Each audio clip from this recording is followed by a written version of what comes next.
Fala investidor, beleza? Neste vídeo eu vou te falar dos impactos dessa crise e o que eu estou fazendo com o meu próprio dinheiro neste momento conturbado.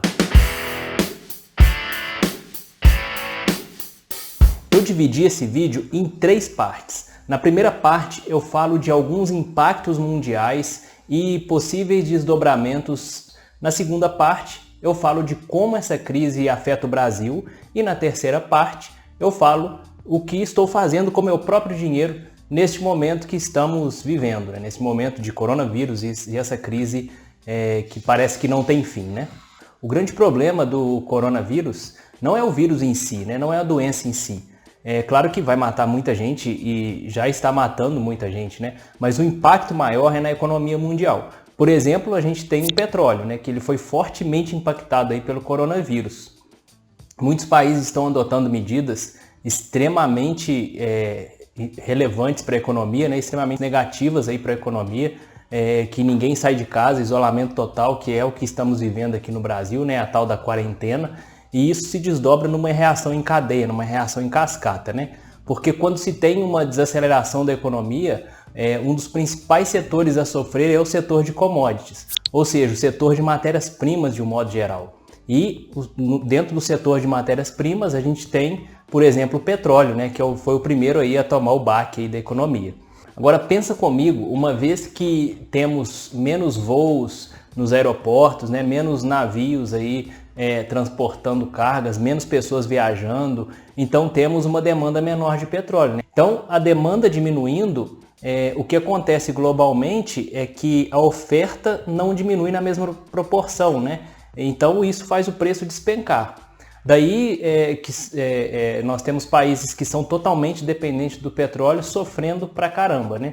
Neste ponto você pode pensar que a solução é simples, era só parar de produzir que o equilíbrio entre oferta e demanda voltaria. Não, e realmente você tem razão se você pensar isso. Porém, tiveram brigas ferrenhas aí entre Rússia, Arábia Saudita e outros países produtores de petróleo que culminaram na manutenção da oferta de petróleo, né? Ou seja, ninguém abaixou a produção. Então, no frigir dos ovos, todos continuaram produzindo muito petróleo, enquanto o mundo consumia menos. E qual que é o final das contas disso, né? Qual que é o frigir dos ovos aqui? É que o preço foi lá embaixo. E, por incrível que pareça, por mais que os países que sofrem são os países que são produtores de petróleo, a gente tem, por outro lado, os Estados Unidos sofrendo muito mais com essa crise do petróleo, porque os Estados Unidos produz petróleo, só que ele produz petróleo de xisto e é uma produção que tem um custo muito alto, né? É meio que minerar o petróleo lá, ele sai praticamente sólido, né? Se você ver um vídeo desse aí no YouTube, você vai ver que é bem custosa ali a produção, é diferente de um país que vai lá e extrai o petróleo, né? Então, uma vez que a gente tem essa produção dos Estados Unidos com um custo muito alto, ele vai sofrer pra caramba aí com essa crise do petróleo, com esse preço do petróleo bem baixo, né? E muita gente duvida que as empresas dos Estados Unidos vão conseguir sobreviver ao preço do barril do petróleo tão baixo como está agora, né? Tá na casa aí dos $30 na última vez que eu olhei. Então, o que ocorre é uma desaceleração da economia em diversos setores, né? Então nós temos uma economia desacelerando, né? A demanda por commodities diminui. Isso faz com que países que têm um custo alto de produção daquela commodity, por exemplo, o petróleo, sofrer bastante, né? E nessa altura a gente faz a pergunta, né? E o Brasil, onde entra nessa história? Tá bom, Brasil, vamos lá. O Brasil ele sofre junto também, né? Porque nós temos uma relação muito grande com o cenário econômico mundial, né? Em relação ao petróleo, a Petrobras não vai quebrar porque o custo de extração do petróleo do pré-sal é muito baixo, né? Então, por mais que o barril está a $30, né, o nosso custo aí está na casa dos $5, então a Petrobras não vai quebrar, apesar dela ter tido uma desvalorização aí de quase 60% aí nos últimos dias, né, em função da crise, mas muito provavelmente ela não vai quebrar. Então, o problema maior do coronavírus, da doença, né, do Covid-19 aí, não é a doença em si, que tem muita gente comparando com dengue, com malária, mas o maior problema é quando a gente começa a ter contágio desse impacto do coronavírus com outros setores da economia. né? E é muito fácil a gente perceber esses impactos, né? A gente já falou aqui do petróleo. Agora imagina as pessoas nos Estados Unidos ou no mundo de um modo geral, como os juros estão muito baixos, né?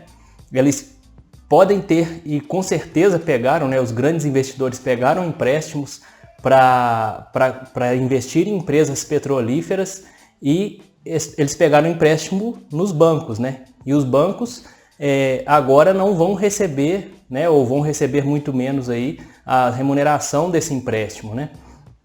E uma vez que acontece isso, o banco pode ter empacotado aquelas dívidas em um produto rentável e vendido isso para uma série de pessoas aí, para uma série de investidores aí no mundo, né? E o que ocorre quando lá na ponta não paga, né? Ou seja, o caso dos investidores que pegaram lá o empréstimo não paga. Ele não paga o banco, que aquele produto que o banco fez não remunera também o investidor e no final das contas ninguém recebe e pode ocorrer uma quebradeira geral. Então assim, o problema maior desse coronavírus são os impactos realmente que ele pode dar na economia global aí. E eu espero que eu esteja totalmente errado, né? Que não venha a chegar nesse ponto, mas é uma possibilidade, a gente tem que lidar com ela. Você pode perguntar agora o que vai acontecer no mundo daqui para frente, né? A resposta mais humilde e mais sensata que alguém pode te dar para essa pergunta é: não sei. Né? Ninguém sabe o futuro, ninguém sabe o que vai ser daqui para frente, né? Pode ser que as medidas econômicas aí, elas gerem realmente um impacto positivo aí na economia, né? Melhor do que a gente está vendo aí, mas o futuro próximo ele é muito incerto, principalmente em relação aos investimentos. Então agora vamos falar o que eu estou fazendo com o meu próprio dinheiro, né? Algumas classes de ativos da minha carteira estão se valorizando em meio a essa crise, por incrível que pareça, né? Mas a maioria dos ativos realmente estão caindo e caindo muito, caindo demais, né? Então um exemplo de valorização é o dólar, que não para de subir. Então eu tenho algumas coisas dolarizadas e, né, eu estou conseguindo ver pelo menos uma pequena parte da minha carteira, né, que hoje não é tão relevante assim, minha participação em dólar, ela está subindo, né? Mas de um modo geral, a maioria das carteiras brasileiras aí estão derretendo, estão caindo muito, né? Tivemos aí uma das maiores quedas da história aí, né, em um curto espaço de tempo. E então tem muita gente nesse momento vendendo suas ações, vendendo seus fundos imobiliários e até ações no exterior também. Essas pessoas estão vendendo nesse momento de crise. Então, para essas pessoas, eu queria fazer uma reflexão em relação a essas decisões de venda, né? Digamos que você comprou um apartamento por R$100 mil no ano passado para locação. Daí, você alugou e está recebendo R$400 por mês de aluguel. Né? Digamos que agora, nessa crise, o equilíbrio, o inquilino sai e você fica 3 meses sem alugar o apartamento. Então, pegou a ideia, você alugou um apartamento de R$100 mil e nesse momento de crise o inquilino saiu, né? E você demorou aí 3 meses para alugar o apartamento de volta.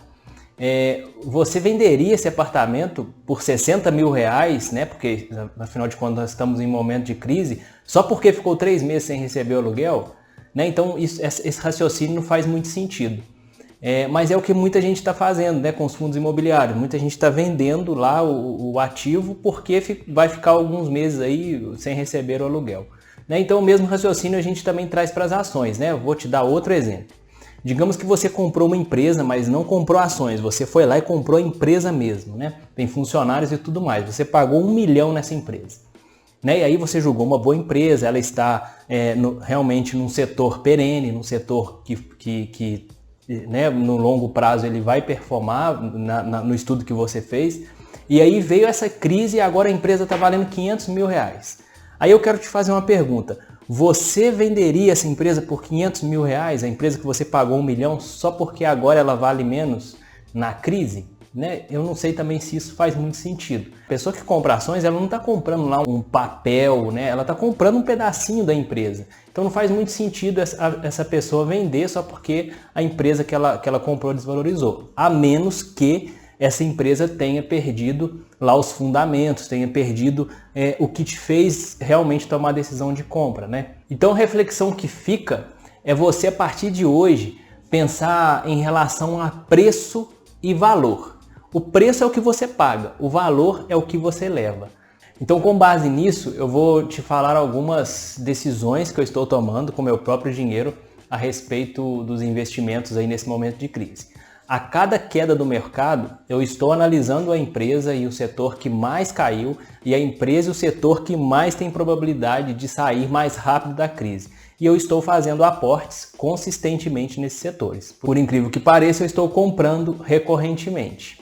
Então, enquanto está todo mundo louco, apavorado, vendendo, eu estou reforçando posições de empresas que eu acredito, de negócios que eu acredito. Aqui você pode se perguntar, né? Mas como a Mindset te leva a fazer isso? É simples, né? Eu compro com a cabeça de dono. Eu me torno um pequeno dono de um negócio ao qual eu investi, né?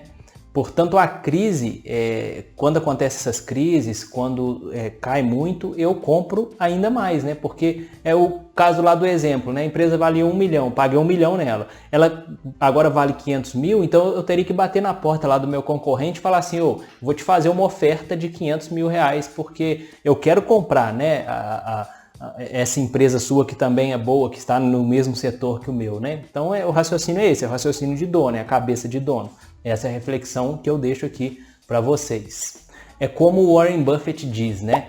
Compre ao som dos canhões e venda ao som dos violinos, né? Essa é a forma de ficar rico aí no longo prazo na Bolsa de Valores. É muito importante também, pessoal, nós temos a cabeça de longo prazo, né? De longo prazo eu digo daqui 20 anos, daqui 30 anos, né? Você tem que ter uma cabeça lá na frente, porque se você pensar no curto prazo, realmente não faz sentido você ver os investimentos caindo e não tomar uma decisão de venda, né?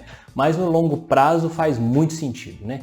Outro ponto importante é a respeito da reserva de emergência. Eu gravei um vídeo, ele vai ficar no card aqui em cima, sobre reserva de emergência. Se você não sabe o que é, se você ainda não montou a sua, então corre lá e assista, mas termina esse vídeo aqui primeiro, né?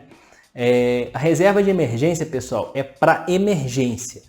A reserva de oportunidade é para aproveitar oportunidades do mercado, então não confunda as coisas, né? Se você já tem sua reserva de emergência, meu conselho é não gaste sua reserva de emergência, né? Não invista sua reserva de emergência. Ela é para efetivamente emergências.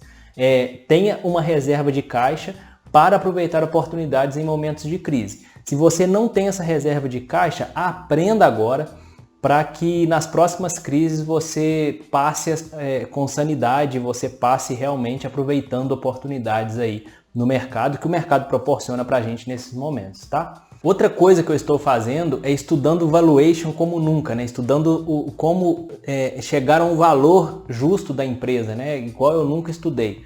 Então, hoje, mais do que nunca, é importante o investidor dominar as técnicas de valuation, né? Outra coisa que eu fiz e estou fazendo com mais afinco para manter a sanidade, né, é desenvolver um hobby. Então, desenvolva um hobby, comece a fazer exercícios, leia bons livros, mantenha a rotina de autodesenvolvimento, né, é muito importante para que você passe essa crise sem fazer besteiras, principalmente em relação aos seus investimentos, né? Então, se você ainda não investe, o meu conselho é que você comece efetivamente a estudar e pensar em realizar os primeiros passos neste momento, né? Eu não estou indicando, esse vídeo aqui não é nenhuma indicação de compra e de venda de nenhum ativo, mas o que eu te falo é o seguinte, comece a investir o quanto antes, porque tem ativos muito bons, a preço muito bons hoje no mercado, e se você souber fazer uma análise, um valuation bacana, você vai fazer um ótimo investimento neste momento. Então por hora é isso, pessoal. Eu espero ter aí contribuído e ajudado a você ter uma visão um pouquinho menos nebulosa aí desse momento que nós estamos vivendo, a te ajudar a manter a sanidade mental aí nessa crise que a gente está passando, né? E vamos juntos nessa jornada e bons investimentos.